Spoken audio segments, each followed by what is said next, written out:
Hello and welcome to our first ever tutorial on simple sewing ideas. Today I'm going to be showing you how you can set up your sewing machine. Now this is for absolute beginners if you've never set up a sewing machine before. It's also for users who probably haven't touched a sewing machine in a very long time and find that their skills are a bit rusty. You can, follow this tutorial and see if you can get yourself back on track. Right, so today I have two machines in front of me. One of them is a Singer and one of them is a Brother. They're both random and these are the sewing machines I have in the shop. Now the reason I've chosen both these machines is because one of them has a vertical spool holder and it's also got a top loading bobbin. So your sewing machine should have this, or it will have a horizontal spool loader, or as well as a bottom loading bobbin right here. So you will have one of these two machines, and today I'm going to show you how to set up both of them, so you can fast forward and just start where you need to start in the tutorial.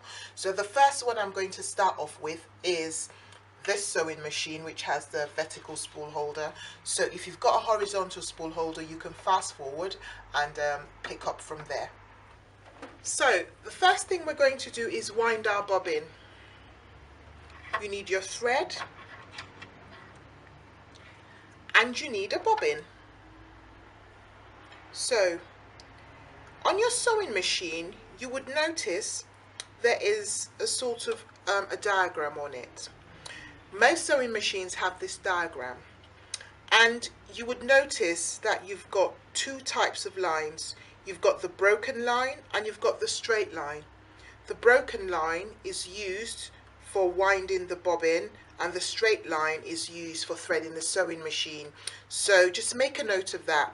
Every time you get stuck and you don't know which is which, just know the broken line is for the bobbin and the straight line is for the sewing machine.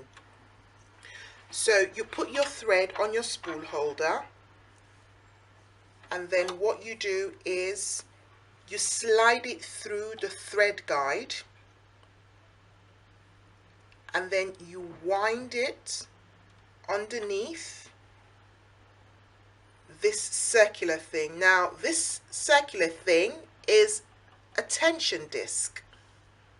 For those of you who've been sewing, you would notice sometimes when you're winding your bobbin, if the thread is not underneath your disc, your thread doesn't wind properly. So that is a great tip. Always make sure you slide your thread underneath the disc. The tension is very important for winding your bobbin. This is a better angle, so I'm just going to recap very quickly. You've got your thread, a different color, don't worry about that. Take that and slide it on the spool holder. Take your thread and insert it through the thread guide, going all around the tension disc. It's very important, slide it underneath the tension disc. I emphasize that. And then once you've done that, what you do is you take your thread. Now this is your bobbin right here. It's got an upper half and a lower half. You take your thread and you slide it through the bottom of the upper half. So it goes from the bottom of the upper half and it comes out on top, just like that, okay? And you put that on the, and you slide it to the right or the left, depending on what side you are. Okay, so the next thing we're going to do is I'm going to switch on my sewing machine.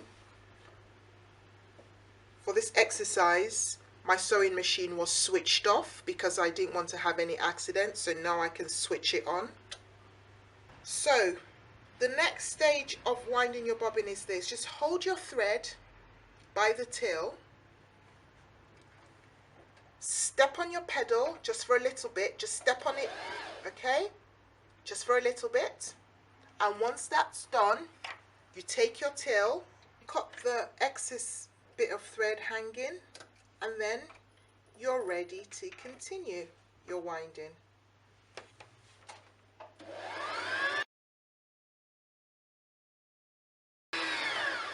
So what happens is as the bobbin starts getting full, it starts to rotate slowly and then it almost grinds to a halt. So if you just take a look at this, you will see it's sort of resisting the rotation, so your bobbin is full. You slide it to the left, take it off, get rid of your thread and put that to one side. Now we're ready for the upper threading. Two things I'd like to say before we get started. First, please ensure your sewing machine is switched off. Second, ensure your presser foot, which is right here, is in the elevated position. Now, the reason for this is the tension. This is the second time in this tutorial I'm mentioning tension. Your tension is very, very important for your sewing projects. If the tension is wrong, your sewing projects can be adversely affected. So when threading the sewing machine, the presser foot has to be up so the thread can slide through all the tension discs with ease. I'm going to take the thread, slide it through my threader guide right here, and follow the guide all the way down underneath the tension disc tile, through here and all the way down. We want to ensure that the thread gets hooked behind this thread take-up lever. Now, depending on what position you're in, if you find that your thread take-up lever is further down, go to your wheel and wind your wheel towards you. It doesn't matter if your sewing machine is switched off, this will still work. So you want to wind your wheel towards you until this is in a position where you can see it clearly, and then you can slide your thread through. Now, I'm going to mention something very quickly about your wheel. Your wheel goes round in a 360-degree motion. So, you should always wind your wheel in one direction, and that direction is towards you, that way. Okay? A lot of people do this. That is totally unnecessary because your wheel goes in a 360-degree motion. So, winding your wheel will get you back to the place where you started and the place where you finished. Now, if you're using a Brother machine, some sewing machines have a marker on the wheel. When that marker is aligned to the top, that means your take-up lever is in the upward position and your needle is in the upward position as well. Right, so our thread is all the way down. I'll recap very quickly. I've taken my thread, I've slid it through the thread guide all the way down, following this all the way up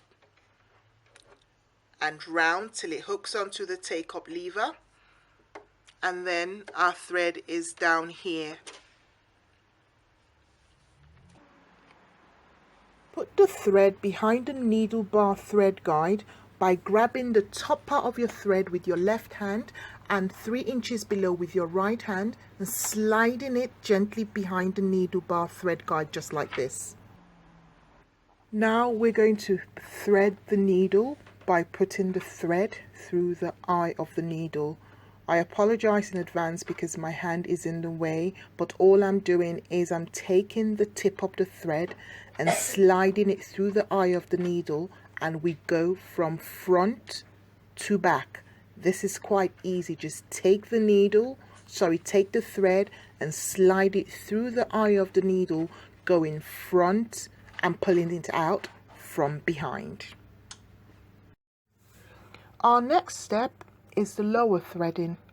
This is where we install the bobbin, which has been previously wound with thread, into its case. For this session, I would like you to have your sewing machine switched off. I always do this for safety reasons. In order to install our bobbin, what I tend to do is I take my bobbin and I place it on a flat surface and I pull the tail of the thread. Your thread should unwind from left to right, which means your bobbin should rotate anti-clockwise. So you pull your thread from left to right. Drop your bobbin into the case whilst holding the tail of the thread with your right hand. Once your bobbin is in the case, push it down slightly and slide the thread with your right hand underneath the slit. If you listen closely, you would hear like a little click. You can almost miss it, but I promise you it's there. That means your thread has slid in correctly. Once this is done, take the cover of your bobbin case and slide it close. Now, for those of you who have top loading bobbins like this, you can almost start to sew immediately. You do not need to use your needle to hook the bobbin thread to pull it out to the top. You can now switch on your sewing machine.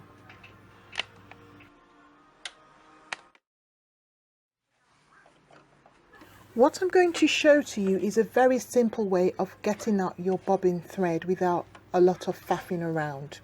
Get a tiny piece of cloth, insert it under your presser foot, do about 5 or 6 stitches, lift up your presser foot, and hey presto, you can see you've got 2 strands of thread coming out from your feed dogs, and that's it. You're all set to go.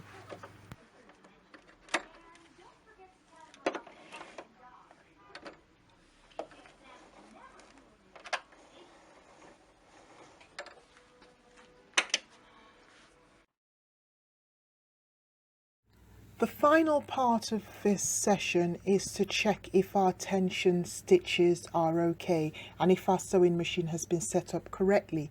So grab yourself a sample piece of cotton and slide it underneath your presser footer.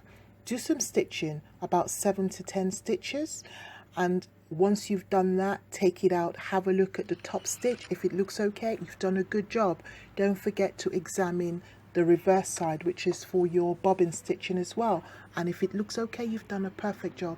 If this video was useful, give us a thumbs up, like, and don't forget to subscribe. Join us next time. Goodbye.